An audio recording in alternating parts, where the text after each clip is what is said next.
dará inicio. Por aquí la transmisión está ya iniciando. Y bueno, ustedes saben, esta tecnología, bueno, pues hay que tenerle un poquito de paciencia para que se pueda dar.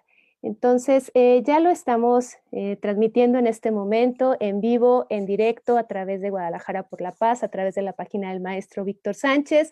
Y pues sin más, les damos la bienvenida a todos ustedes a este conversatorio. Es un conversatorio interesante el que tenemos el día de hoy, porque estaremos hablando nada más y nada menos del impacto económico, el impacto social y el impacto emocional que tiene el uso de los métodos alternos.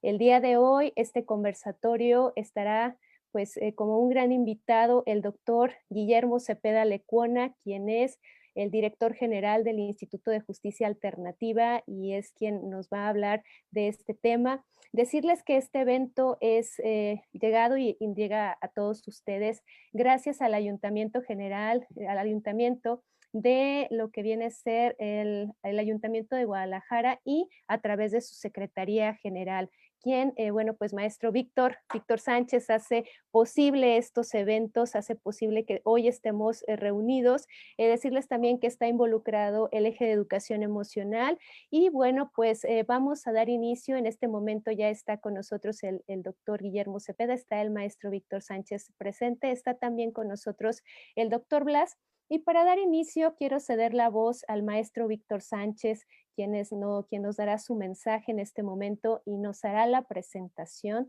de nuestro ponente de esta tarde. Maestro Víctor, adelante.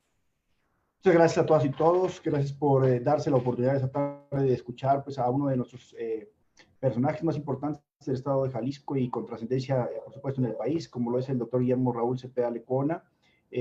Pues es un experto y un académico que ha venido trabajando desde hace mucho tiempo, desde la academia, desde la investigación. Y bueno, pues la verdad que le agradecemos muchísimo al doctor que haya aceptado platicar esta tarde con nosotros, con todas y todos los que hoy nos hemos conectado a esta transmisión, a estas transmisiones en vivo, utilizando la tecnología, justo porque hoy es importante también decirlo, estamos ante un complejo panorama en el mundo, en el país y por supuesto en nuestro estado y en la ciudad de Guadalajara, y ante ello es importante también conocer cómo se pueden ir abordando esos problemas que vamos a empezar a enfrentar con mayor complejidad, con mayor complicación. Entonces nos da mucho gusto que el doctor Guillermo Cepeda haya aceptado esta plática a nombre del alcalde Ismael del Toro Castro. Le agradecemos, doctor, y a todos ustedes que estén aquí, justo porque se necesita escuchar a los expertos, escuchar cómo van a plantearse y cómo van a poder resolverse muchos conflictos por medio de las MAS ante un panorama, vamos a decir, la trascendencia que tienen estos MAS hoy ante lo social, lo económico y ante toda nuestra misma sociedad. Entonces, pues el tema emocional importantísimo también. Entonces, muchas gracias, doctor, y bueno, a ustedes lo más importante, ¿no? Y sobre todo también, pues que aún con todas las ocupaciones que tiene el doctor como director general del Instituto de Justicia Alternativa, pues que se haya dado la oportunidad de esa tarde. Pues voy a presentar una pequeña síntesis curricular porque el doctor Guillermo Raúl Cepeda Lecuona pues tiene una gran trayectoria académica y de investigación y como docente, etcétera. Entonces, bueno, pues va a ser nada más una síntesis para que aquellos que no tengan la oportunidad de conocerlo sepan quién es. El doctor Guillermo Raúl Cepeda Lecuona es director general del Instituto de Justicia Alternativa del Poder Judicial de Jalisco, es profesor del Colegio de Jalisco, miembro del Sistema Nacional de Investigadores, es director fundador de Jurimetría, Iniciativas para el Estado de Derecho y Acción Civil de 2012 a 2018. De 2016 a 2018 coordinó el proyecto de seguimiento y evaluación de la operación de los organismos especializados en la aplicación de mecanismos alternativos de solución de conflictos, o EMASC, en materia penal en 6 estados del país para el proyecto ProJust de USAID. Con el apoyo de la Fundación MacArthur, desarrolló estudios sobre cultura de la legalidad, así como de seguimiento de la reforma penal y derechos humanos. De 2014 a 2016, coordinó el grupo técnico especializado del Comité de Evaluación y Seguimiento de la Implementación del nuevo Sistema de Justicia Penal de Corte Acusatorio, CETEC-SEGO. doctor en Derecho por el Instituto de Investigaciones Jurídicas de la Universidad Nacional Autónoma de México, con especialidad en Sociología Jurídica, maestro en Políticas Públicas por el Instituto Tecnológico Autónomo de México, ITAM, y abogado por la Universidad de Guadalajara, miembro correspondiente de la Academia Mexicana de Ciencias Penales, académico del ITESO entre 2000 y 2016, coordinador del Eje de Estado de Derecho del Centro de Investigación para el Desarrollo, CIDAC, entre 1998 y 2010, coordinó el proyecto de seguimiento de la reforma penal en México con el auspicio de la Agencia de los Estados Unidos para el Desarrollo Internacional, USAID, autor de 12 libros y más de 50 ensayos publicados como capítulos de libros, monografías y como artículos en revistas especializadas. Entre sus libros se pueden referir Crimen sin Castigo, Procuración de Justicia Penal y Ministerio Público en México, publicado por el Fondo de Cultura Económica y el Centro de Investigación para el Desarrollo, así como buenas prácticas en la implementación y operación del nuevo sistema de justicia penal en México, publicado por la Agencia de los Estados Unidos para el Desarrollo Internacional en noviembre de 2014. Pues nos da muchísimo gusto que el doctor esté hoy con nosotros y que nos pueda hablar ampliamente de algo que conoce muy bien y que nos pueda precisamente abrir el panorama ante esta crisis social, económica y emocional que estamos enfrentando en el país y en nuestro estado. Muchas gracias. Gracias por darme la oportunidad también de poder presentar, doctor. Pues adelante. Muchas gracias. Muchas gracias a ustedes, a quienes han convocado a Víctor Sánchez, el secretario general del ayuntamiento, que lo hace posible, a Delia Pérez, al doctor Blas Jasso, que nos han convocado, personas muy queridas y muy cercanas al Instituto de Justicia Alternativa. Veo también por ahí varios mediadores que también compartimos hace unos momentos virtualmente, maestro Benito Garibay, también a Eric Manuel Alvarado, a todos muy buenos amigos veo entre nosotros. Pues es un gusto, me pareció un buen foro para hablar un tema que es el que hemos estado trabajando. Ya tenemos tiempo trabajando el tema del impacto del sistema de justicia en la economía, en la vida social, en la legitimidad de un Estado, y también por recomendación de los organizadores, pues ver esta parte también de lo que parecía intangible, pero es quizás difícil de medir, pero es bastante tangible en el estado de ánimo, el empoderamiento de las personas, como es el tema de las emociones. Entonces, a mí me parece que es muy importante este tema de los costos económicos y sociales. Les agradezco mucho su interés de conectarse, de estar. Espero que sea de su interés. El enfoque que le voy a dar es el de análisis económico del derecho. Por mucho tiempo pues he trabajado este enfoque en el cual se hacen, por ejemplo, un economista, Douglas North, ganó el Premio Nobel de Economía en 1993, precisamente porque él se empezó a preguntar qué hacía que unas economías tuvieran éxito y otras fracasaran. Y entonces él se decía, ¿por qué España, que tuvo tantas colonias, que tuvo tanto flujo de metales preciosos, que decía Felipe II, en mi reino no se oculta el sol, porque cuando estaba el ocaso en España, pues ya estaba amaneciendo en América, y cuando estaba a punto de caer el ocaso en América, ya estaba en las Filipinas el sol. Entonces él decía que en su reino no se ocultaba el sol. Dice Douglas North y Robert Thomas, ¿por qué entonces España en los años 70 del siglo pasado pues era una economía de muy bajo producto interno?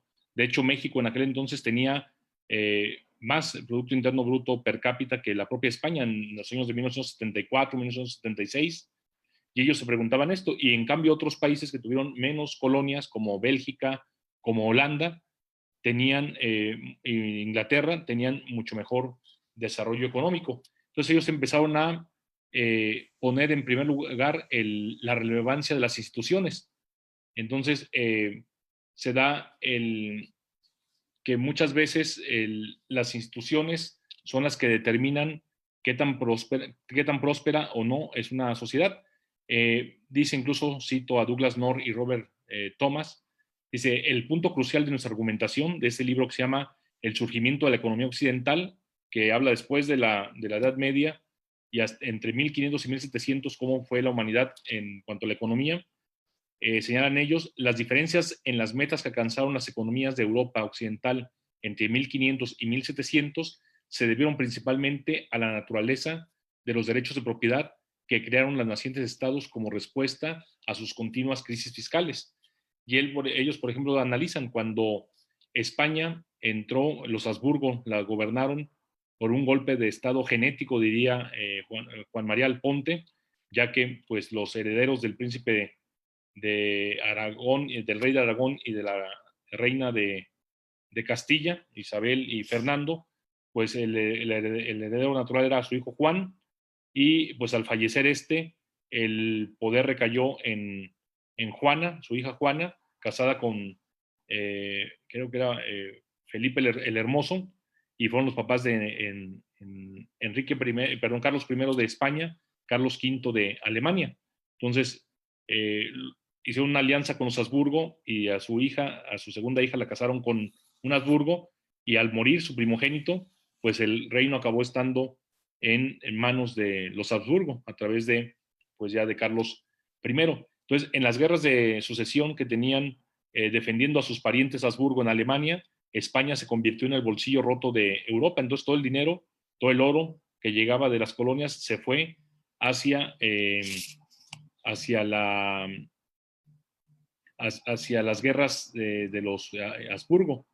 Entonces, pues ante el apremio fiscal que tenían de mantener las guerras de sucesión, pues tuvieron que echar mano dijeron, bueno, lo que vamos a hacer es a vender los puestos públicos. Si alguien quiere ser alcalde mayor de una ciudad, o si alguien quiere ser alférez del ejército, tendrá que pagar tanto dinero para comprar su cargo. Pues esto lamentablemente generó incentivos perversos que ya imaginamos. Cuando una persona, en vez de buscar el servicio público, invierte en cierta jerarquía, pues lo que estaría buscando era pues, recuperar su inversión. Y de igual forma, dijeron, bueno, si actualmente solamente podemos tomar impuestos, por ejemplo, quien produce vajillas, quien produce algodón, telas, bueno, si alguien produce telas y nos da de impuesto 5 o 6 escudos por 100 metros de tela, en fin, la unidad ¿qué tal si le ofrecemos que a cambio de ser el único vendedor en los territorios de España, el único vendedor nos pague 10 o 12 reales de impuestos? Él obviamente tendrá que cobrarle más al consumidor, pero como será el único proveedor, pues todos van a pagar. Y así se creó la figura del monopolio, el monopolio real. Entonces, las colonias quedaron vetadas de producir ciertas manufacturas para que todas llegaran desde la metrópoli por un proveedor único, y así surgió el monopolio. Dos instituciones fiscales que de momento le salvaron la bolsa a los reyes españoles, pero en el largo plazo, en el mediano y en el largo plazo, pues sembraron el infortunio económico de estos países, porque cuando, como ustedes saben, el contrabando empezó a ser la principal industria de las colonias, cuando en San Blas se amotinaban con tal de que no hubiera control sobre la mercancía de contrabando que venía de Inglaterra o de China, pues ya las propias tropas españolas, lejos de defender el monopolio, lucraban con la corrupción de hacerse la vista gorda para que pasara todo el contrabando. Eso hizo que los productores españoles ya no pudieran seguir vendiendo a los precios que vendían, el contrabando fuera la regla, y entonces fue cuando España se dio cuenta que se había perdido de 2 siglos de revolución industrial. Entonces, en cambio, los países como Inglaterra o como Flandes, hoy Países Bajos, invirtieron en lo que era el derecho de marcas y patentes para proteger a los creadores y tomar mayor ventaja en los mercados que estaban en el libre mercado, pues tuvieron el desarrollo industrial que después tuvo Inglaterra. Entonces, de estas investigaciones históricas surge la trascendencia de las instituciones. Este enfoque que se llama el neoinstitucionalismo económico le dio el premio Nobel a 2 abogados, Ronald Coase y David Hayek. Son los dos abogados que, a través de desarrollar la trascendencia de las instituciones en la vida económica, fueron avanzando en estos, en la explicación de estas, de este desempeño económico. Entonces, Douglas North lo que señala es que la economía se mueve según la posibilidad de que las transacciones se den de manera más libremente, y señala dos principales fuentes de costos de transacción, que son definidos por el propio Douglas North como los recursos necesarios para medir los atributos tanto legales como físicos que se están intercambiando, los costos de vigilar y hacer cumplir el acuerdo, y un descuento por incertidumbre que refleja el grado de imperfección en la medición y cumplimiento obligatorio de los términos de intercambio. Son dos, entonces, los costos de transacción. Primero, informarnos de qué calidad es la tierra que estamos comprando, el título de crédito. Cuando vamos a comprar una casa, el notario manda hacer una investigación de que no tenga gravamen, de que realmente ese predio pertenezca a la persona que dice ser su propietario, que no haya ningún vicio legal. Entonces tenemos que investigar todas esas investigaciones. De pronto un contrato de compraventa, por eso la persona idónea es el notario, porque él hace una revisión exhaustiva de estos temas. Todos esos costos son los costos de información. Yo también suelo poner de ejemplo, recuerdo por ejemplo algunos de los presentes como Eric Alvarado y también Benito Garibay estuvieron en una plática que di en el pleno del Congreso, y bueno, recordarán que decíamos precisamente de estos costos de información y costos de supervisión. En el costo de información, pues son todos aquellos gastos que hacemos para informarnos, por ejemplo, en un arrendamiento, quién es la persona que nos va a rentar, si realmente es una persona que cumple con sus compromisos, le pedimos estados de cuenta para ver si gana lo que dice que gana, pedimos cartas de recomendación, incluso si es posible de un ex casero, para que nos dé realmente mayor confianza.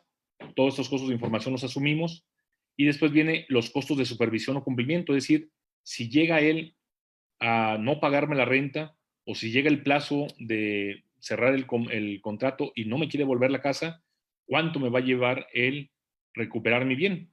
Entonces podemos decir, quienes somos abogados, no sé, ¿cuánto tiempo durará? 5 días, 2 meses, 3 meses. Bueno, algunos abogados en algunos foros han comentado, no, año y medio, amparo mediante. Entonces, esta incertidumbre de ver si llega o no se resuelve rápido o no un asunto. Por ejemplo, si tuviéramos la certeza, como en otros estados, que en 3 meses se llega a una desocupación, el desahucio, se logra en tribunales como Nuevo León, ya no tendríamos que blindarnos tanto. Es decir, podríamos pedir 2 meses de depósito y el mes corriendo, y así ya no arreglamos, ya no arriesgamos tanto, porque si deja de pagar, demandamos, y si en 3 meses recuperamos, pues ya perdimos a lo mejor 1 o 2 meses de renta, pero disminuimos nuestros costos de incertidumbre. Por un ejemplo, en muchos casos que nos decían los abogados, no, según mi experiencia en el litigio, dura 1 año y medio más lo que se tarde el amparo para poder desalojar a una persona por el arrendamiento. Entonces, esto hace que ante tan altos costos de supervisión o de cumplimiento, a veces le invirtamos más a la información, la fianza, el aval, o algunas personas de plano prefieren no rentar. Entonces, yo de pronto ponía el ejemplo en el foro. Si nuestra finca vale en el mercado 7,500 pesos para rentarla, y nosotros la estamos ofertando, llega un posible inquilino y nos dice, mira, yo no soy de la ciudad, no tengo referencias con bienes inmuebles, pero a cambio te ofrezco no los 7,500, ofrezco 9,000 pesos de renta para que me dejes considerar, y dos de depósito, para que me dejes vivir aquí a pesar de no tener estas referencias o estos, me acabo de cambiar, no tengo estados de cuenta recientes. Y al mismo tiempo llega otro posible inquilino, que ustedes ya lo conocen, ya le habían rentado anteriormente su casa, y él les dice, mira, como sabes, soy muy buen inquilino, y efectivamente nunca dejó de pagar la renta, nunca escatimó, cobró pequeñas mejoras que le hacía al inmueble, todo dialogó cuando eran cosas mayores, en fin, siempre fue muy puntual. Pero él dice, no me está yendo lo bien que esperaba y no te puedo pagar los 7,500. Te puedo pagar, y sabes que cumplo, 7,000. Es lo más que puedo pagar. Yo les pregunto a ustedes, ¿qué preferirían? ¿Rentarle al de 9,000 pesos, que nos ofrece 9,000 pesos en abstracto, o alguien que nos ofrece, que ya conocemos, que nos ofrece 7,000? Muy posiblemente la mayoría preferiríamos a alguien que es buen pagador, que es honesto y que cumple sus compromisos. Preferiríamos esa opción que el de 9,000. Y generalmente en los foros el 90-95% de las personas, incluso siendo abogados, incluso siendo jueces, ellos han dicho, yo prefiero el que paga más, menos, pero que es más confiable. Y bueno, eso es un pequeño ejemplo en un caso de arrendamiento. Pero lo mismo pasa todos los días en el puerto de Altamira, pasa todos los días en una siderúrgica del centro del país o del norte del país, en que los mexicanos, por tener un sistema jurídico que nos impone altos costos de informarnos, altos costos de cumplir las leyes y los contratos, que propicia que a veces nos conformemos con un menor rendimiento de nuestros bienes. Es decir, podríamos haber obtenido 9,000 pesos de renta en nuestra casa, pero preferimos 7,000 porque nos da mayor certidumbre. Entonces, es lo que algunos analistas llaman del impuesto país. Vivir en México te puede dar muchas incertidumbres, y por eso el sistema legal ha saltado al centro de las discusiones políticas y económicas de los países. Entre mayor certidumbre tengan las personas, mayores actividades económicas se van a realizar en una economía. Entonces, en ese sentido, es que el análisis económico del derecho ha mostrado que las instituciones y sobre todo el sistema de justicia tiene mucho que ver en las decisiones que toman las personas cotidianamente. En ese sentido, pues, por ejemplo, cuando acaba de salir el estudio del INCO entre los estados, y bueno, muchas veces nos muestran también en el estudio de Davos, de 144 países, nos ponen a nuestro sistema de justicia, nos ponen en el lugar 100 en estos estudios de Davos. Y en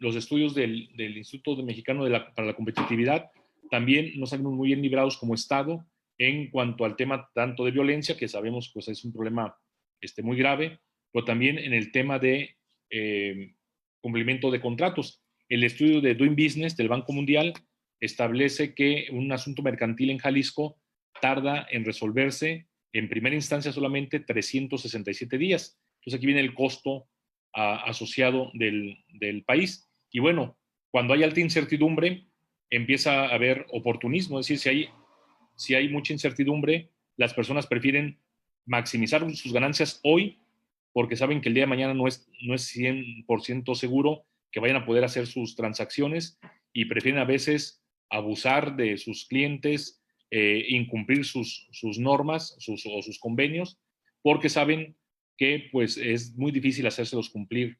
Es el típico que dice, pues si no te gusta, demándame. Entonces, de esta forma, pues sabe que nos está lanzando todo el costo de hacer cumplir coactivamente un convenio. Por eso los estados y los países entre más altos costos tienen de hacer cumplir la norma, y también entre más incertidumbre hay, más oportunismo hay, más gente aprovechada, y por lo tanto se empieza a minar la confianza, se empieza a erosionar el capital social, al rato no se confía ya en nadie, y empieza a venir esa erosión del capital social, ese desgaste emocional.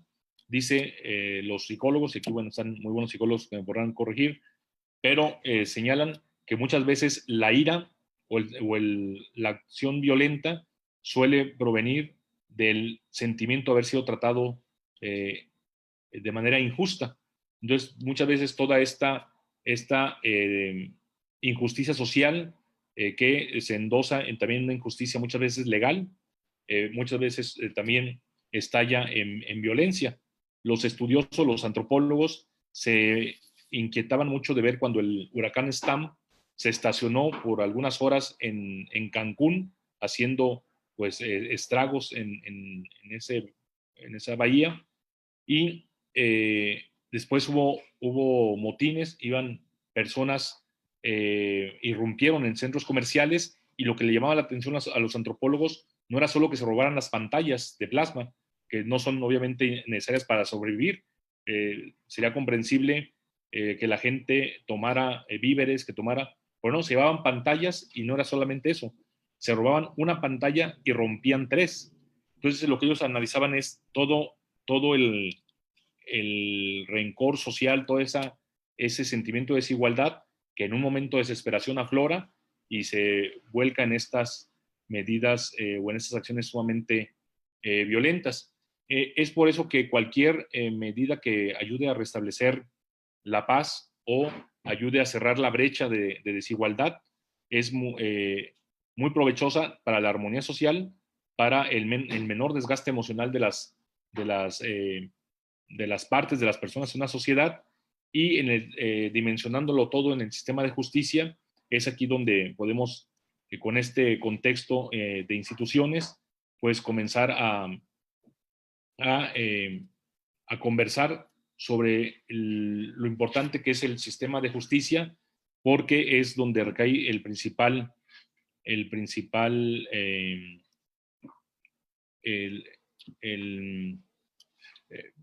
donde recaen los principales costos de hacer cumplir las normas. Entonces, desde el análisis económico del derecho, ya nos queda claro que en la medida que más tiempo y recursos destinemos a informarnos, y más cursos, más recursos, más tiempo y incluso angustias, los que son litigantes sabrán pues cómo las partes se van desgastando emocionalmente a lo largo del proceso, y se genera una desigualdad.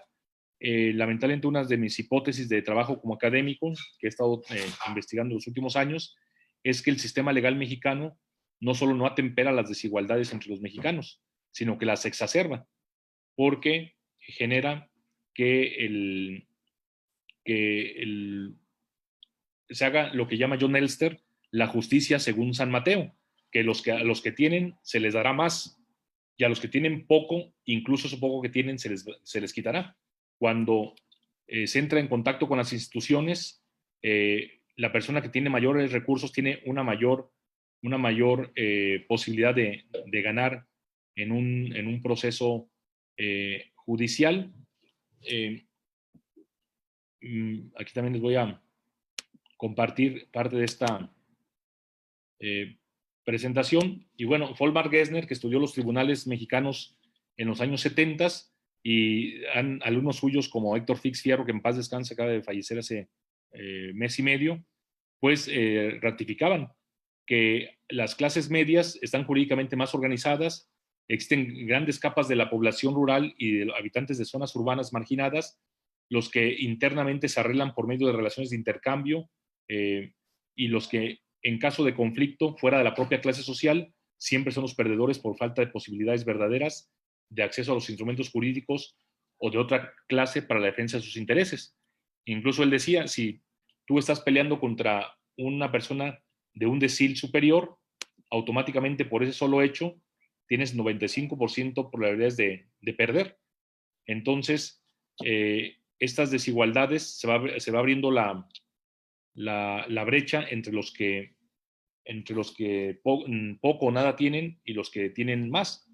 Hablamos en México que hay pobreza alimentaria, personas que no pueden llevar a su mesa incluso lo imprescindible para tener el nivel calórico de 1800 calorías para cada uno de sus integrantes. También hay pobreza de capacidades, ¿sí? Personas que no se pueden educar para tener herramientas para desenvolverse eficientemente en sociedad, ni servicios de salud para que sean personas sanas con todo el potencial por desarrollar en su vida cotidiana.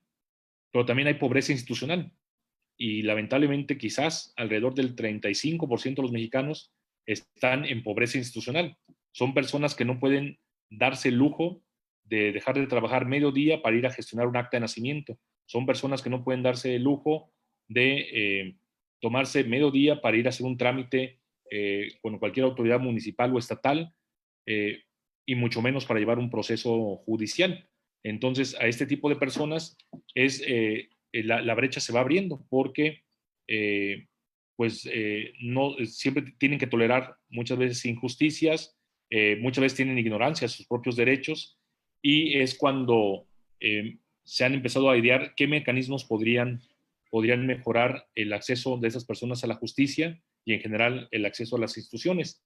Y para ceñirme a los tiempos que nos han señalado para esta intervención, pues un tema pues muy importante, que también lo anunciamos en el título, es cómo los mecanismos alternos de solución de conflictos pueden llegar a este sector. Es decir, en un estudio, los embargos, porque sí estaba checando el otro día las estadísticas para tratar de renovar este dato. Ningún trámite mercantil, menos del 2% de los trámites mercantiles en que se traba el emplazamiento, son de menos de 10,000 pesos. Lo que quiere decir que hay cover para entrar a la justicia. Es decir, por menos de 10,000 pesos no vale la pena ir a un tribunal. Se nos va a ir en horarios, se nos va a ir en otras, pues, en diligencias, en el tiempo. Entonces quiere decir que una persona que tenga menos de un adeudo, le deban menos de 10,000 pesos, es difícil que los pueda obtener vía una confrontación judicial. Y también en el Instituto de Justicia Alternativa muchas veces llegan personas que nos dicen, pues se lo presté a mi vecino, no tengo ningún pagaré, o es una tanda, obviamente no está nada formalizado, y ya yo di toda la tanda y ahora yo, que soy el último número, resulta que ya no hay para mí.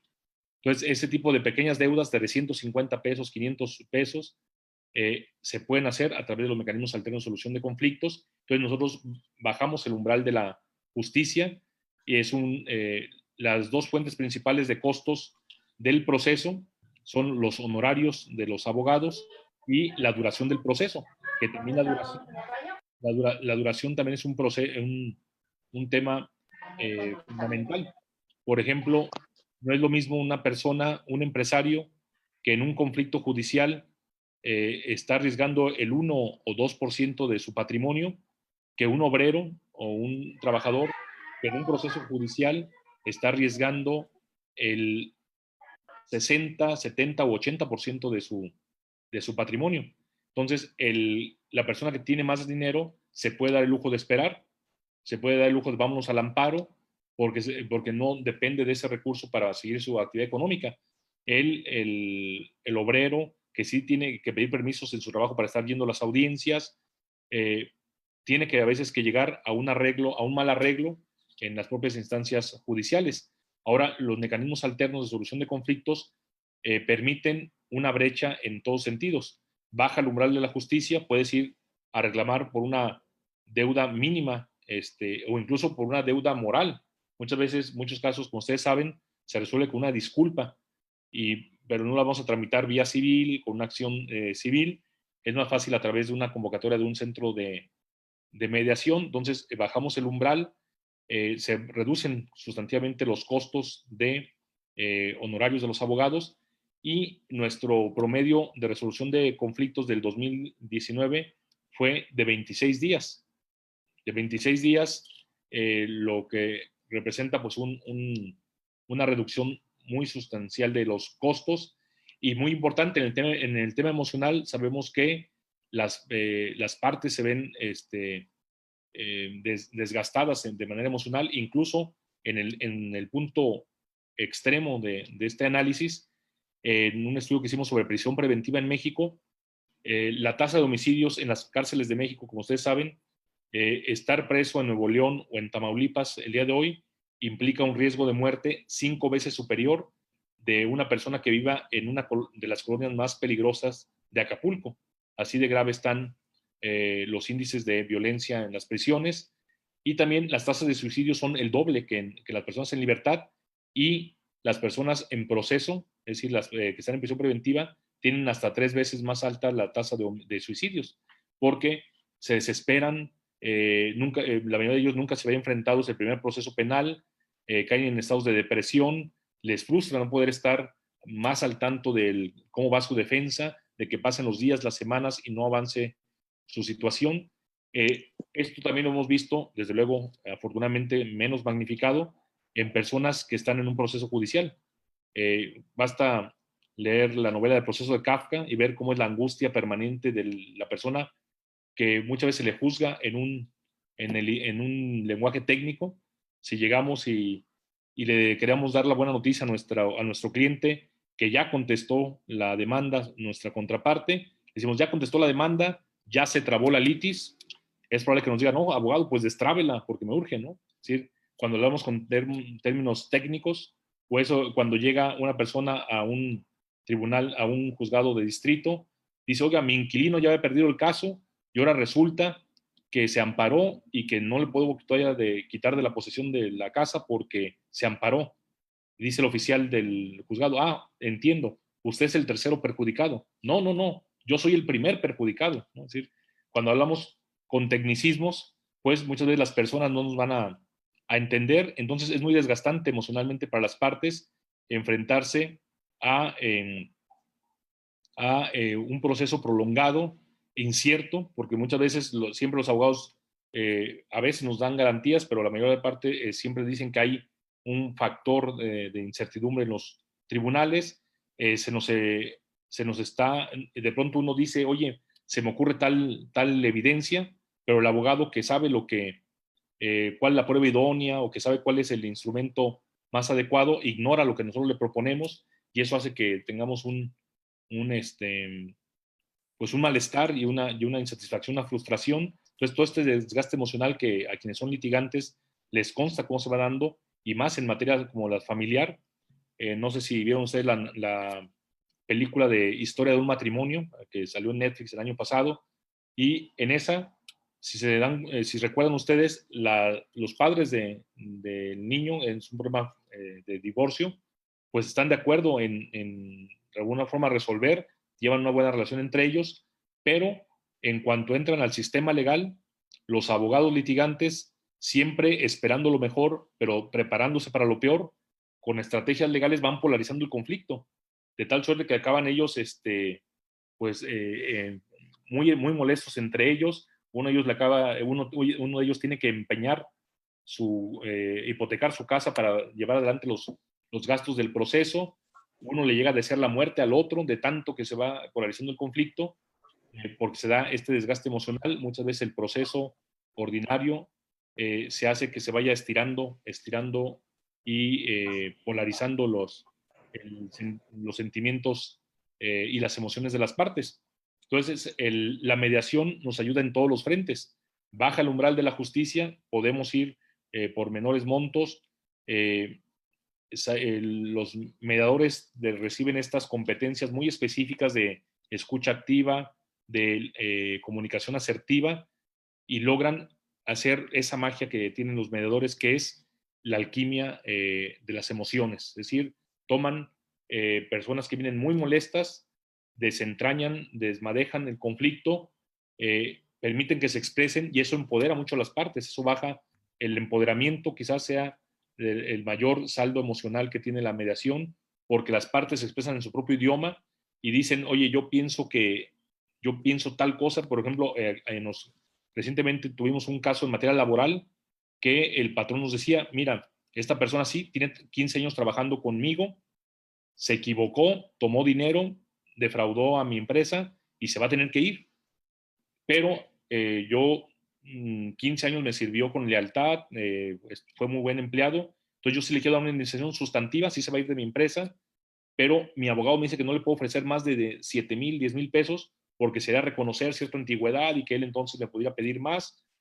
Y en una mediación, en la confidencialidad y en la flexibilidad del método, pues la persona dice, pues sí, recibo quizás no es lo que me correspondería por mi antigüedad, pero reconozco que estoy saliendo por una mala acción mía, que judicialmente me iban a llevar a un proceso largo. Aceptan una indemnización que en el contexto en el que sea una situación es generosa, y por una parte también el patrón se queda más satisfecho. Decía, a mí no me dejaba ofrecerle más mi abogado porque decía que era reconocerle cierta antigüedad, era reconocer ciertos derechos que después se me podían revertir de no haberse dado este tema de deshonestidad.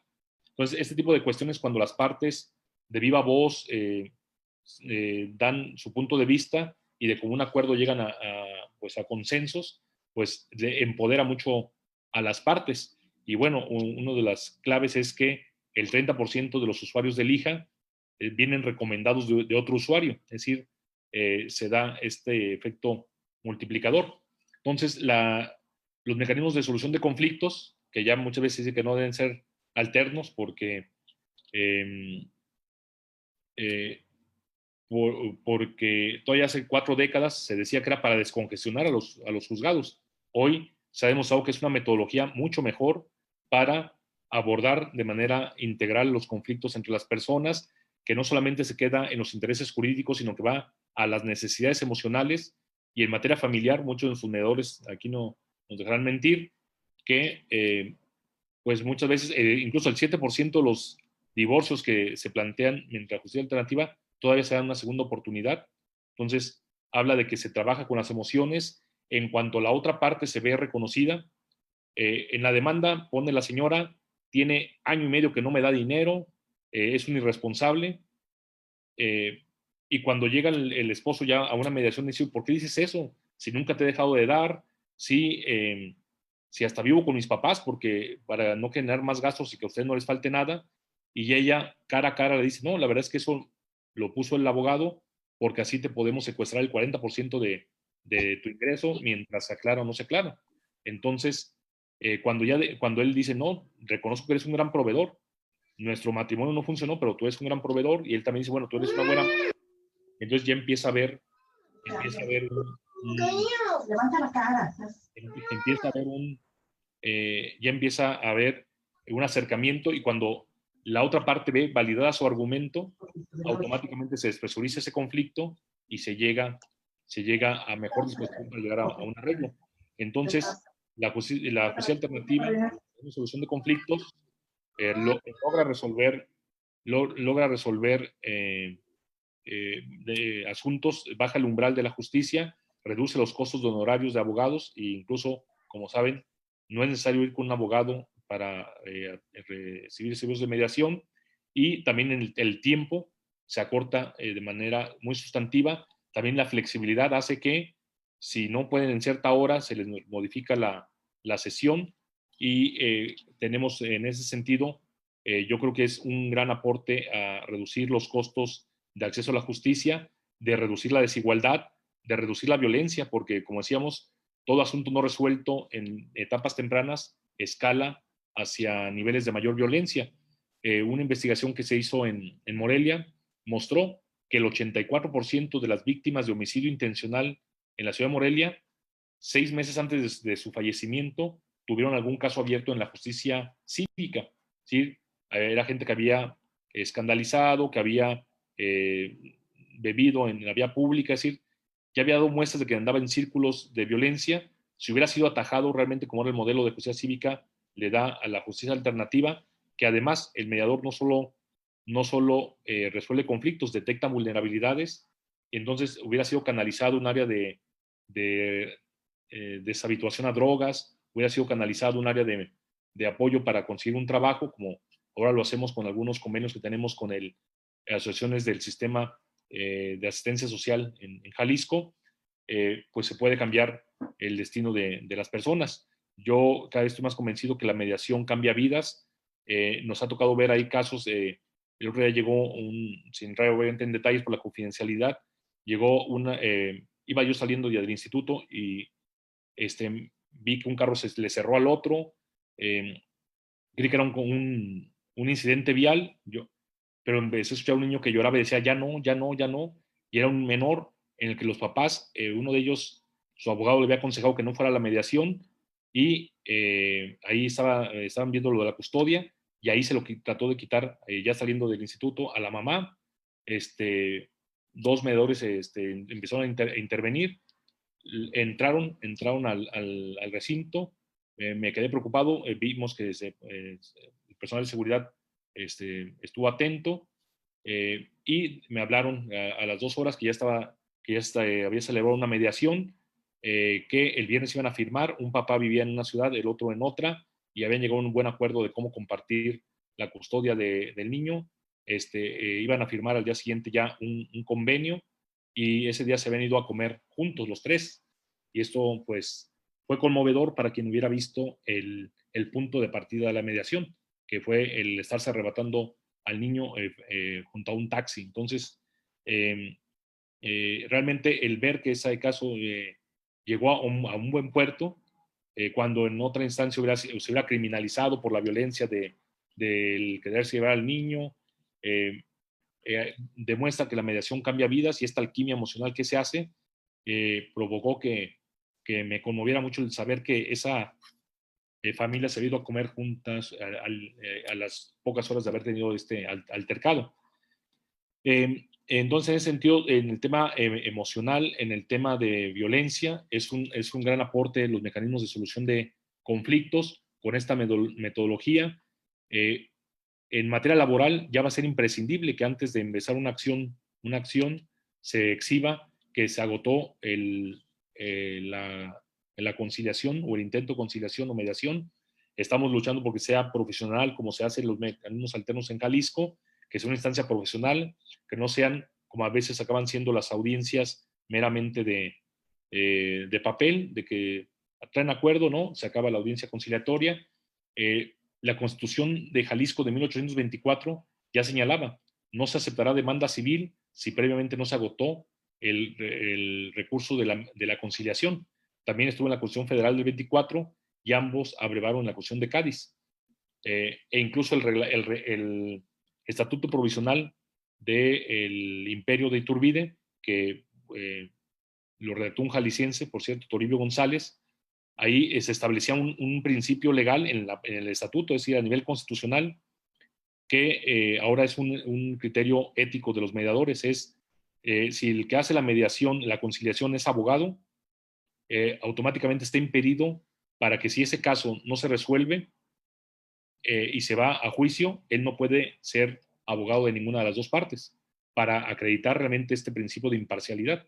Entonces, cuando uno toma su curso de mediación y le dicen en los primeros 30 segundos, las personas que están ante ti deben de saber que tú eres imparcial, que ambas tienen el mismo nivel, que no hay jerarquías, que se pueden expresar con sus propias palabras. Entonces, los mecanismos de solución de conflictos abonan en todos los sentidos a reducir la desigualdad.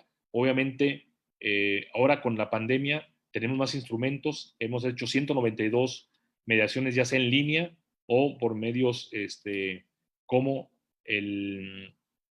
llamadas tripartitas por WhatsApp. Se han ido avanzando, aunque después se firmen. Ya tendremos que trabajar en la firma electrónica de los funcionarios públicos, y que en algunas materias te aceptan la FIEL de materia tributaria, para incluso hacerlo todo realmente de manera virtual. Desde luego no se compara con tener la cercanía, que es fundamental, pero lo estamos pensando en aquellos municipios donde no haya centro público ni privado de mediación. Entonces, en ese sentido, creo que se está haciendo una diferencia los mecanismos de solución de conflictos. De hecho, una buena noticia es que el 13% de la carga de trabajo del Poder Judicial en Jalisco ya se ve a través de la justicia alternativa, y que los mediadores de Jalisco, los más de 460 que tienen su certificación vigente, son jueces, y hay ya en 27 de los 125 municipios de Jalisco ya hay mediadores certificados, que una vez que sus convenios son validados por el Instituto de Justicia Alternativa, equivalen a sentencia ejecutoriada, que esto les da, por eso cuidamos tanto con la profesionalización de nuestros mediadores, que esta función se cumpla de manera cabal y con toda la imparcialidad que amerita para las personas. También una buena noticia es que, a pesar de la pandemia, que en todos los rubros ha sido negativo el saldo, lamentablemente económico, social, podemos decir que ha sido el momento de los mecanismos alternos de solución de conflictos. Antes, solo, según nuestra encuesta de primer contacto, solo el 9.7% de nuestros usuarios era abogado litigante, que nos llevaba los casos a mediar al instituto o a un centro privado de mediación. Ahora es el 17% los que nos llevan sus asuntos a los centros de, a la mediación ha aumentado, y de enero a junio de 2020 hemos recibido para validación 12% más convenios que en el mismo periodo enero-junio del 2019. Sí, desde los pocos, sí, en cuanto a asuntos de métodos iniciados, sí hemos bajado en 15%, pero en cuanto a validación, que sí, los centros privados han estado a la altura, han estado atendiendo además con todos los elementos sanitarios. Y también muy importante, en el 2019 hubo 9.840 convenios que equivalen a sentencia ejecutoriada. En el mismo periodo se emitieron 26.300 sentencias de los juzgados de primera instancia, civiles, mercantiles, familiares y penales en el estado de Jalisco. Quiere decir que el 27% de las resoluciones judiciales del Poder Judicial de Jalisco ya son convenios de mediación. Entonces, creo que es un muy buen paso para el acceso a la justicia, para reducir la desigualdad entre los jaliscienses, y que la justicia esté en la canasta básica de los jaliscienses, que esto nos ayudará mucho a legitimar más a nuestras instituciones y sobre todo a reducir el potencial de violencia que suele acompañar a las sociedades con altas injusticias sociales y con altas injusticias en sus instituciones. Entonces, creo que los mediadores deben estar orgullosos de su aportación a este combate a la desigualdad, a esta reducción de las violencias y a este acceso a la justicia en nuestro estado, que en todos esos saldos económicos, sociales y también emocionales representa mayor capital social para nuestra entidad. Entonces, les agradezco mucho su atención. Quedo muy a la orden por cualquier comentario o pregunta que pudieran formular. Muchas gracias. Doctor Guillermo, muchas gracias y excelente su presentación como siempre. Nosotros que somos fieles creyentes de los métodos alternos y que hemos visto día a día los beneficios que puede traer para nuestra sociedad, para las familias, sobre todo en estos momentos tan difíciles que estamos pasando de pandemia y que bueno, pues hay tantos conflictos que se dan, pues ahora sí que es de agradecer todo el trabajo que está haciendo el Instituto de Justicia Alternativa y los mediadores. Y bien, pues es momento de interactuar con todos ustedes que nos están viendo a través de la página de Facebook. En este momento, este conversatorio también se está transmitiendo a través de Guadalajara por la Paz y a través de la página del maestro Víctor Sánchez, por ahí lo pueden sintonizar. Y es momento de que podamos interactuar con todos ustedes. Por favor, hacernos llegar sus comentarios a través de lo que es el chat. Nosotros los leeremos con mucho gusto para que el doctor Guillermo nos dé respuesta a todas sus inquietudes, a todos sus comentarios. Y nuevamente dar gracias al Ayuntamiento de Guadalajara, a la Secretaría General del Ayuntamiento de Guadalajara, maestro Víctor Sánchez, por hacer posible este evento, por supuesto al Instituto de Justicia Alternativa y también al Centro Privado de Mediación y Servicios Psicológicos número 212, quien está también atrás de esta organización. Y bien, pues en lo que ustedes preparan sus comentarios, que ya estoy viendo que están llegando aquí a través del chat y a través de Facebook, pues quisiera ceder la palabra al doctor Blas Jasso, quien también está aquí con nosotros presente y tiene también que comentar algo sobre los métodos alternos. Doctor Blas, ¿nos escuchas? ¿Ustedes sí me escuchan a mí? Sí, te escuchamos. Bueno, básicamente quiero decirles que a mí me da un tremendo gusto que el doctor Cepeda haya abordado temas que tienen que ver mucho con precisamente el tema que nosotros manejamos, que es la parte psicológica. Si ustedes se fijaron en la convocatoria, habla del impacto de los métodos alternos, pero también desde el impacto desde la parte emocional. Nosotros estamos cruzando en este momento una pandemia sanitaria y se nos ha estado hablando mucho sobre el tema de la pandemia sanitaria, pero quiero decirles que estamos también cruzando una pandemia emocional porque se están generando situaciones de carácter emocional únicas, los índices de violencia familiar y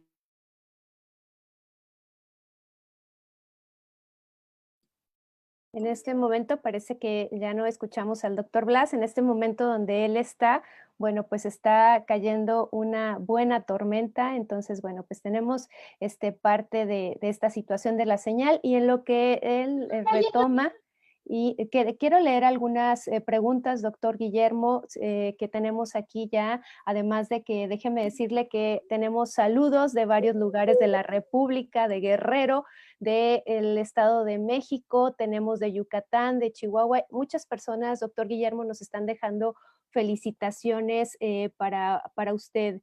Y bueno, pues aquí tenemos algunos comentarios que ya nos están haciendo llegar. Y la primera pregunta que le queremos hacer, doctor Guillermo, y que nos llega aquí. En este momento de pandemia, ¿cómo está el Instituto de Justicia Alternativa o los métodos alternos enfrentando? Es lo que nos preguntan aquí, en este momento de aislamiento. Y bueno, pues tenemos algunas... doctor, adelante. Perdón, digo, pero es que como aquí está lloviendo muy fuerte, nada más quiero compartirles esta diapositiva rápidamente. Maestra, si me das oportunidad de compartir pantalla. Claro que sí, en este momento estamos dando acceso para que pueda compartir. Si gustas, mientras ir comentando algo más para todos los que nos están viendo en este momento. Bueno, yo les decía que ahorita estamos cruzando por una pandemia emocional en donde el papel de los métodos alternos desde la perspectiva psicológica tiene un papel sumamente relevante. Y para esto, bueno, yo quisiera compartir, maestra, ¿ya está? Adelante, doctor, puede compartir pantalla. Una presentación para que esto nos dé un margen, pues, de análisis sobre lo que ahorita estamos viviendo. ¿Sí se alcanza a ver, maestra? ¿Me coacheas? Lo alcanzamos a ver. Si pones presentación en pantalla completa se vería mejor, porque ahí vemos, no lo vemos completo. Hay una flechita. A ver, ahí ya se ve. Así es, así es, gracias. Bueno, entonces yo básicamente lo que nosotros hablamos constantemente de lo que son las competencias del mediador son 4 grandes competencias. Ahora que se habla de la transversalidad del conocimiento y la interdisciplinariedad de las profesiones y de las disciplinas científicas, hablamos de 4 grandes competencias. Una de ellas son el marco jurídico, que son las leyes relativas a la mediación. La segunda son las herramientas, que es el manejo de los modelos en mediación, que tiene que ver también con las técnicas en psicología. Siempre recomendamos el tema de la programación neurolingüística y el conocimiento de las neurociencias. Las neurociencias nos van a dar una referencia muy importante para entender cómo funciona nuestro cerebro. Es muy difícil comprender el fenómeno de la conducta humana si no conocemos de neurociencias, puesto que a través de las neurociencias podemos saber qué sustancias químicas se alteran en nuestro cerebro, cuáles son las estructuras cerebrales que intervienen cuando estamos en un conflicto, cómo funcionan nuestros hemisferios cerebrales, cómo funciona nuestro cerebro triuno y sobre todo cómo funcionan las sustancias químicas que se alteran, se enervan o se excitan cuando estamos en una situación de estrés. Si esto lo conocemos, nos ayuda muchísimo a comprender el fenómeno de la mediación. Por eso también en las herramientas hablamos que es importante conocer el tema de las neurociencias. Por tanto, también fundamental, entre otras las competencias del mediador, es el conocimiento de la filosofía de la paz. El conocimiento deontológico del pensamiento sobre la filosofía de la paz es fundamental porque nos da el margen para poder entender lo que estamos haciendo. Si no tenemos una concepción filosófica, antropológica y epistemológica del papel que hace un mediador frente a un conflicto, nos volvemos en unos simples técnicos, y esto es muy importante, tener conocimiento de la filosofía de paz porque le da sentido a nuestro trabajo profesional. Y la cuarta competencia nosotros decimos que es precisamente la educación emocional, que por cierto quiero agradecerles al ayuntamiento, al maestro, al doctor Cepeda, pero también a la maestra Delia, quien es la que coordina el eje de educación emocional en el ayuntamiento, y por eso también nosotros defendemos mucho el tema. ¿Qué es la educación emocional? Uno es el control de impulsos, tolerancia a la frustración, educación sobre nuestras emociones y cómo comportarnos ante ellas, la claridad en nuestra sexualidad. Esto poco se habla, pero un mediador que no tiene claridad en su sexualidad puede cometer actos de misoginia.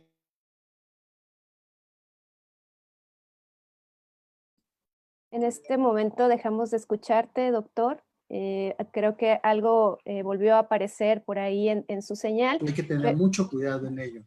Dejamos de escuchar, doctor, si nos vuelves a repetir, por favor, ¿dónde estabas hablando? Estamos hablando ya me escuchan, de la claridad de la sexualidad.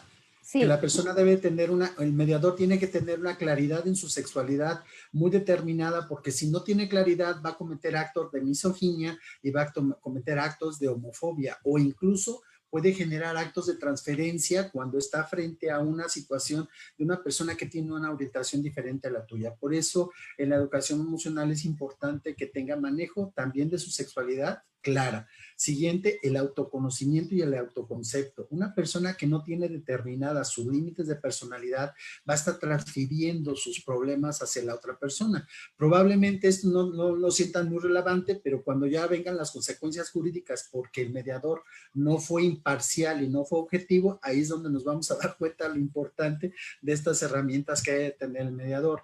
Asesoría emocional. Nosotros recomendamos muchísimo que tenga una asesoría personalizada a nivel emocional. Una persona que no ha trabajado sus emociones, es muy difícil que trabaje las emociones de otro. El mediador tiene que tener control de cierto tipo de emociones.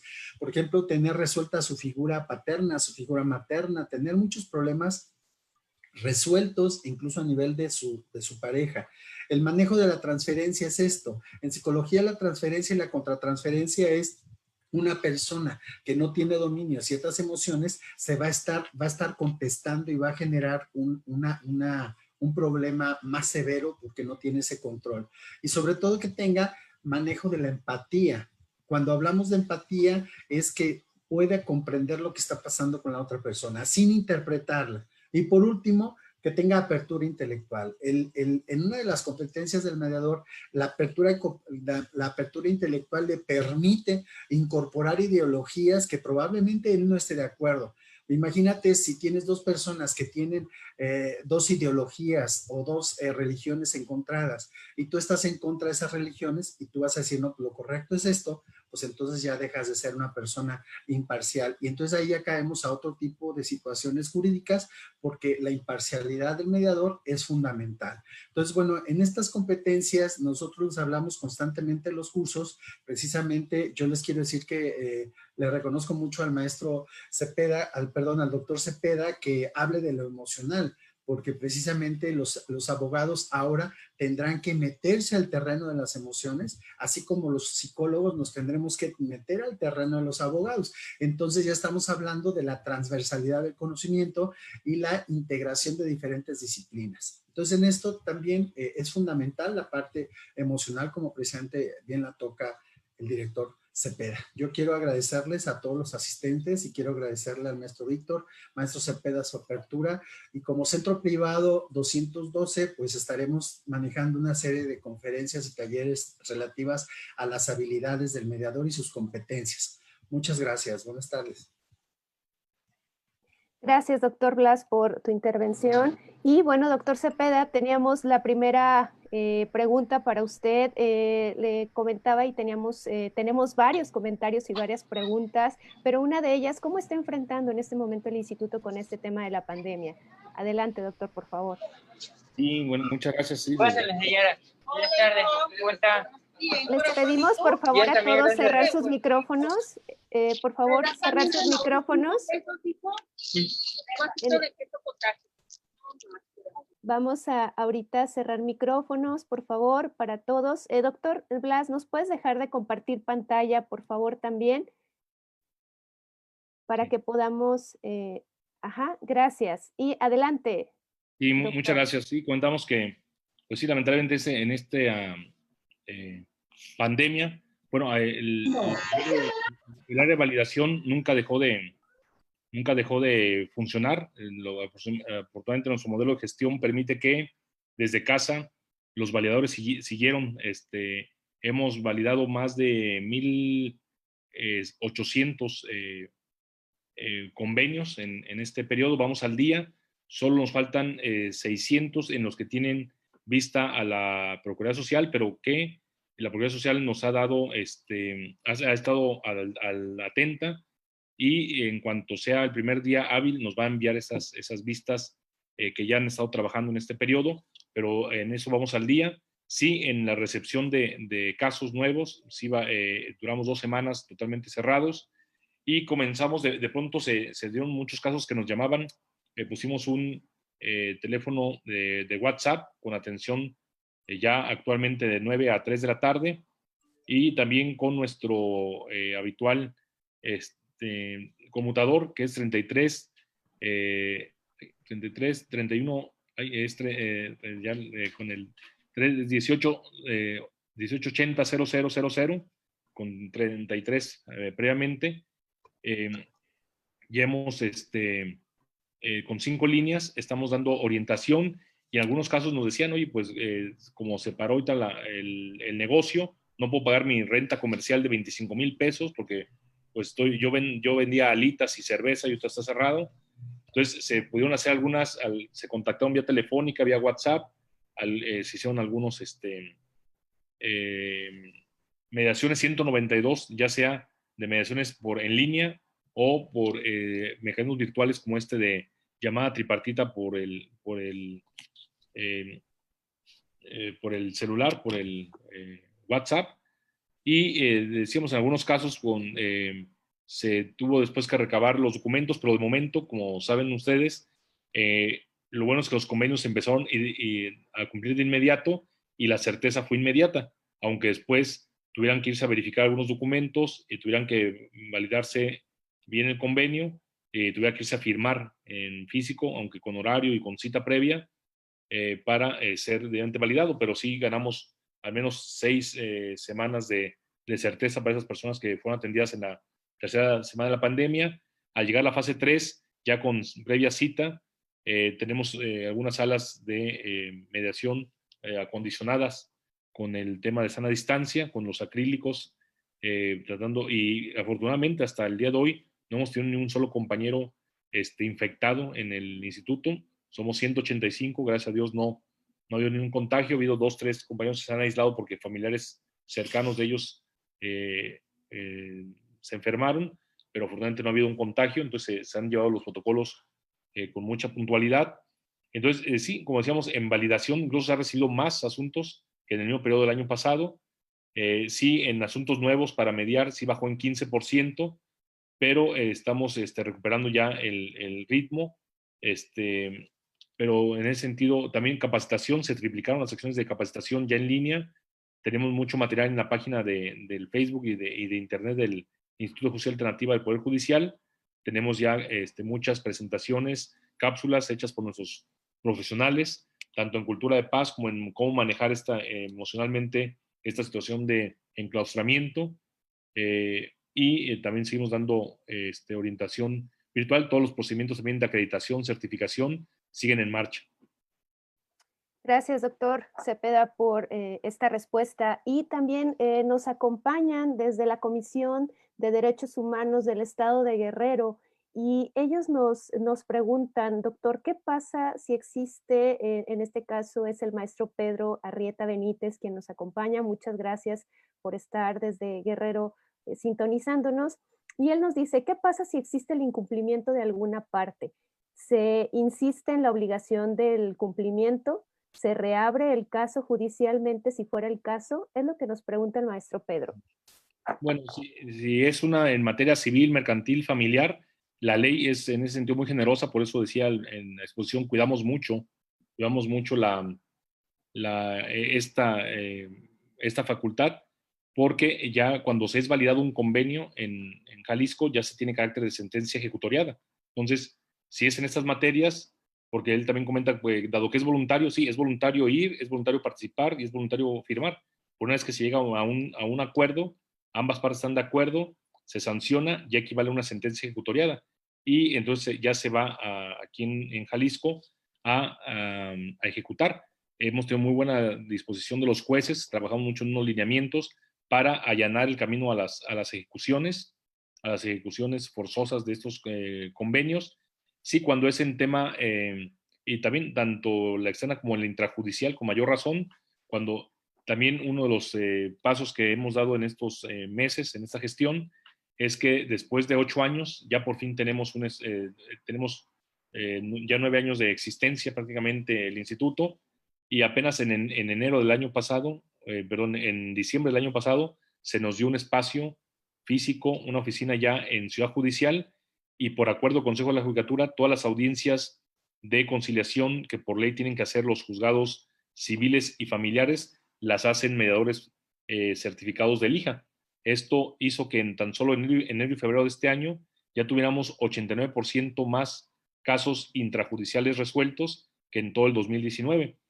Entonces, sí, en estas materias es ya sentencia ejecutoriada y otro de los siguientes pasos es la materia mercantil, y también estamos planteando el que haya un juez civil que también esté dedicado, pues, o sea, ejecutor de convenios de mediación. Sería el siguiente paso que quisiéramos dar. Sí, en materia comunitaria, si no se respeta el convenio, es decir, un vecino que pues siga haciendo escándalo, se puede ya sí hacer, no se puede, en este caso es un acuerdo meramente moral, pero se pueden hacer algunas cuestiones de apremio o ya ir a una instancia ya propiamente jurisdiccional, pero no, son los únicos casos los que no son acuerdos propiamente equivalentes a un tema jurisdiccional.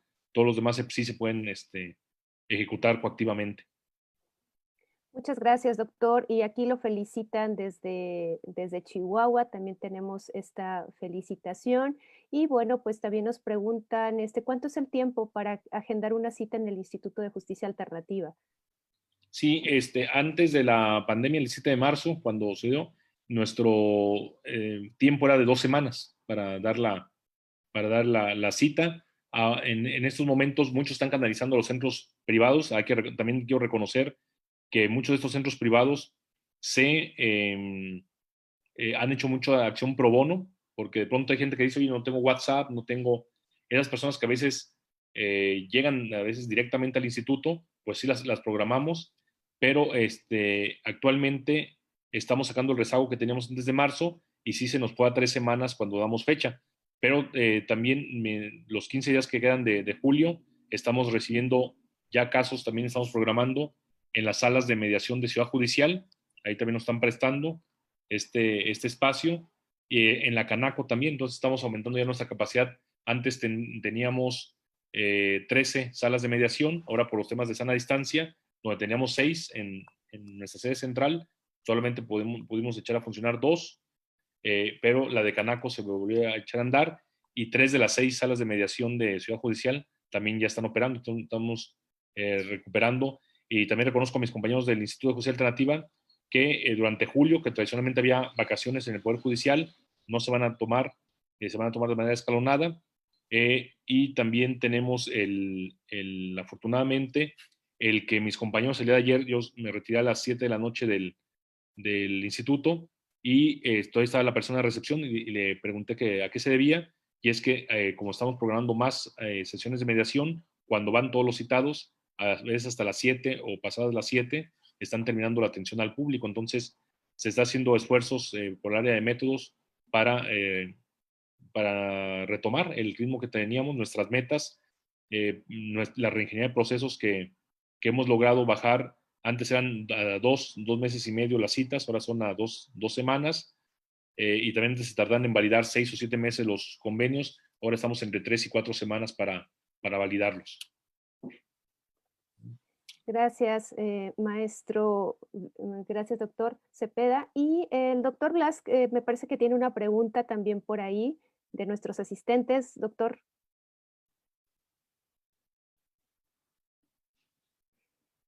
Bueno, aquí estoy. Listo. Adelante, ¿tienes alguna pregunta? Tenemos unas más. Yo, más bien, quisiera saber, doctor Cepeda, primero que nada, usted, ¿qué tanta importancia le está dando al aspecto emocional en las mediaciones? No nos ha comentado, o muchos de los que están aquí no lo saben, pero pues usted ya tiene estudios en programación neurolingüística. Esta parte es muy interesante que la gente la sepa, puesto que esto le da un nivel de sensibilidad diferente a su conducción en el instituto. Entonces, usted, ¿cuáles son las recomendaciones que está dándole a las personas que están interviniendo en las mediaciones con respecto? Sí, muchas gracias. Sí, pues efectivamente, bueno, yo también tuve mis cursos de mediación, donde Por ejemplo, el 80% de mis compañeros eran abogados y estaban desesperados a la quinta, cuarta, a sexta sesión, decían, ¿en qué momento vamos a ver leyes? Porque justo el curso de mediador son todas estas herramientas de escucha activa, del rapport, y esas herramientas de parafraseo. Y bueno, a mí me sirvió mucho que habían tomado cursos de programación neurolingüística y ahorita estoy tomando, más se quedó trunca ahorita por la situación de la pandemia, no han migrado al sistema virtual, una maestría en programación neurolingüística, pero en general hemos sido muchos de psicólogos que trabajan ahí en el instituto, nos hicieron ver la necesidad y se becó a 15 para que estuvieran tema de círculos de paz. El higiene emocional de nuestros mediadores es fundamental. De pronto a mí me tocó cuando estudié los centros de mediación de Oaxaca en materia penal, cómo salía una de las mediadoras y decía, eso me tocó en el 2011, y decía, oigan, tuve un caso muy denso, se pueden quedar media hora, pero necesito un círculo de paz. Que fue la primera vez que escuché yo de esta mecánica, me enteré. Héctor Valle, que también es de Oaxaca, les dio en aquel entonces un curso, y lo útil que es el que no se lleven a casa estos temas tan fuertes. Entonces también es muy importante, estamos trabajando en eso. Ya hay 15 personas que se han especializado en círculos de paz, y también en temas pues de toda esta, también tomé fotos del monitor cuando se expusieron estas competencias de los mediadores, y sí, ver el tema de inteligencia emocional, tratar, y bueno, que nuestros mediadores en materia familiar lo utilizan frecuentemente porque se trabaja con emociones. Decíamos, la mediación no se detiene en los intereses jurídicos de las partes, va incluso a las necesidades emocionales y las sabe interpretar y desentrañar. Y pues bueno, siempre siempre se incompleta la formación, porque siempre hay forma de ser mejor persona, y entre mejor persona se será mejor mediador. Entonces es un tema que sí, es vital, como bien lo señalas, es quizás el 60% de la mediación, el tema de manejar las emociones. Muchas gracias, doctor. Y bueno, saludarlos a todos ustedes los que nos están ahorita acompañando. Yo decía desde Yucatán, Chihuahua, estamos aquí viendo sus comentarios.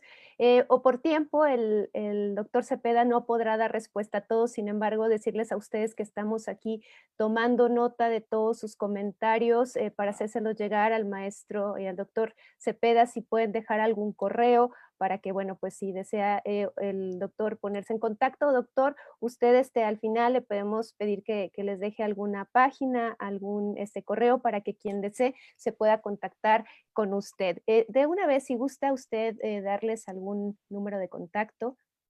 Sí, cómo no. Puede ser tenemos un problema con nuestros correos institucionales, pero con gusto les pongo a su disposición el correo gcepeda @ jurimetria, así como jurídico, pero jurimetria.org. Ya me habían hecho uno de dirección general en Hotmail, pero la verdad no lo tengo a la mano.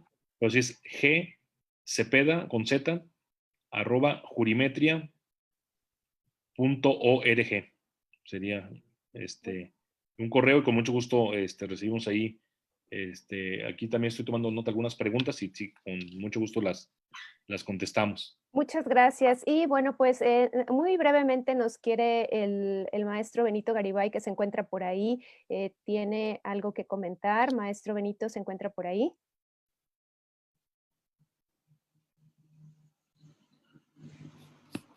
Maestro Benito, ¿nos escucha? A su micrófono, maestro. Ajá, no, su micrófono está cerrado, maestro Benito.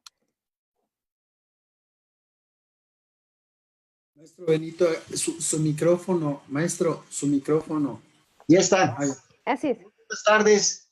Primero que nada, quiero felicitar a los organizadores de este gran evento y agradecer a este gran ponente que tuvieron hoy, que con una sencillez, pero con una gran claridad, nos habló de dos elementos muy interesantes en los mecanismos alternos de solución de conflictos: los principios y las bondades de los métodos. Economía procesal, economía financiera, menor desgaste emocional. Doctor, muchas gracias por esta gran ponencia, como siempre. Fue un placer. Y a los organizadores, doctor Blas, maestra Delia, maestro Víctor, mi agradecimiento. Gracias por permitirme expresarme en este gran evento. Muy amables. Gracias, maestro Benito Garibay. Y ahora damos la palabra al maestro Víctor Sánchez. Maestro Víctor Sánchez, por favor, para que pueda hacer entrega del reconocimiento al doctor Guillermo Cepeda Lecuona. Adelante, maestro Víctor, por favor. Pues muchas gracias a todas y todos los que se conectaron. Veo que hubo una muy buena audiencia, como siempre. Pues claro que tenemos un personajazo de nuestro estado. Entonces, pues como siempre, desde hace años que he tenido la oportunidad de invitarte a alguna ponencia, siempre el doctor Guillermo tiene muchos seguidores porque siempre transmite sus conocimientos, siempre muy bien preparado, una muy buena metodología para exponer. Yo también aquí, aunque estaba silenciado mi micrófono y mi pantalla, pues escuchar siempre es una delicia. El doctor siempre se le aprende. Gracias, doctor Guillermo Cepeda Lecuona, a nombre del alcalde Ismael del Toro. La verdad a mí me dio mucho gusto y una gran sorpresa ver incluso a muchas y muchos de fuera del estado, ¿no? del país, siguiendo tu plática. Y bueno, también pudimos transmitir ahí en algunas de las fanpages. Entonces nos dio mucho gusto. Veo a compañeros, a expertos en la materia.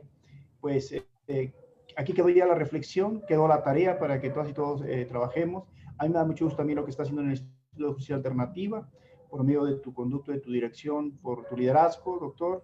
Felicitarte y bueno, pues todos trabajemos fuerte para avanzar en ese tema. Pues a nombre del alcalde, quiero, ahora que virtualmente, porque ya no podemos, ahora sí con la sana distancia, darte un reconocimiento y a todas y todos los que nos escucharon en esta conferencia también, y si tú nos los permites también, doctor, que pudieras también signar esta constancia, que luego llegaríamos ya sea de manera virtual, y a los que se pueda también física, a quienes tengan la oportunidad de escuchar al doctor, justo para que también pueda servir para su currícula o en su caso también para los que tengan que acreditar alguna capacitación, se anden certificando, que también los invitamos a eso, que se certifiquen los más que se puedan mediadores, ¿no? Yo ya no quiero abundar en eso porque el tiempo se nos está acabando, solo diría que es muy importante en este momento prepararse en lo que es la mediación. Hace rato en la otra grabación que teníamos lo decía como el modelo de justicia cívica que se está implementando en todo el país, en algunos estados y municipios,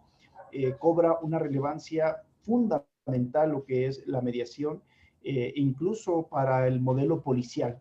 El modelo policial está cambiando también y ahora se plantea un modelo policial proactivo. Entonces también a nuestros jueces municipales, a los mediadores municipales y por supuesto en la comunidad también los que son mediadores de centros privados, va a ser fundamental que fortalezcan sus habilidades para que puedan también fortalecer y apoyar este nuevo modelo de justicia cívica. Pues a nombre del alcalde es un gusto poderte entregar este reconocimiento y estoy buscando dónde. Sí, maestro, solo en compartir su pantalla, ya es coanfitrión y puede hacer. Ando buscando aquí, pero no me da. Ah, ya aparece aquí. Y bueno, aquí está el reconocimiento, pues que dice así que el gobierno de Guadalajara a través de la Secretaría General otorga el presente reconocimiento al doctor Guillermo Cepeda Lecuona por su valiosa participación como ponente en el conversatorio titulado Impacto Económico, Social y Emocional de los Mecanismos Alternativos de Solución de Controversias. Guadalajara, Jalisco, a 13 de junio de 2020, Guadalajara, Capital Mundial de Deportes 2020.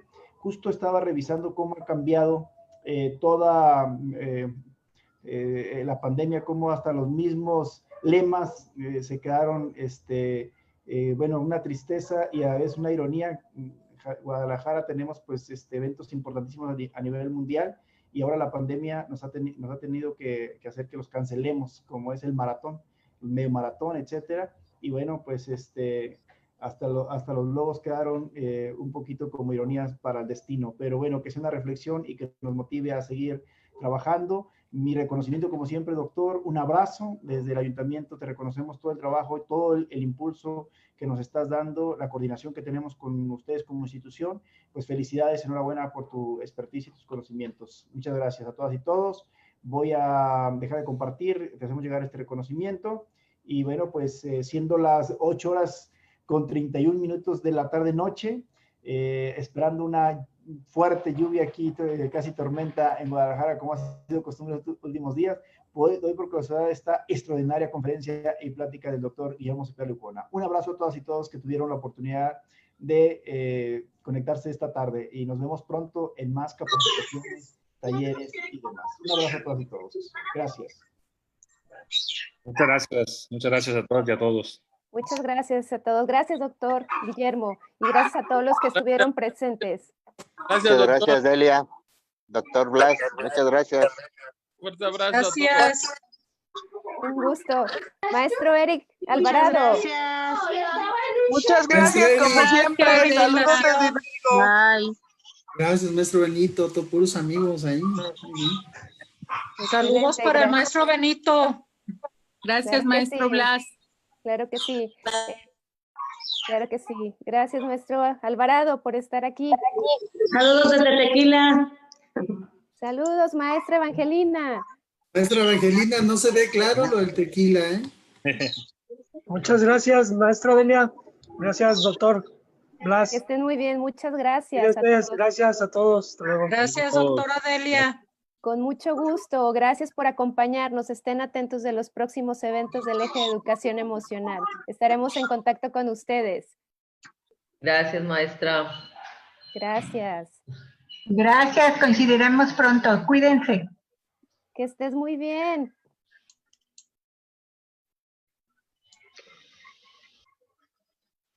Gracias. Gracias a todos por su compañía. Gracias a usted.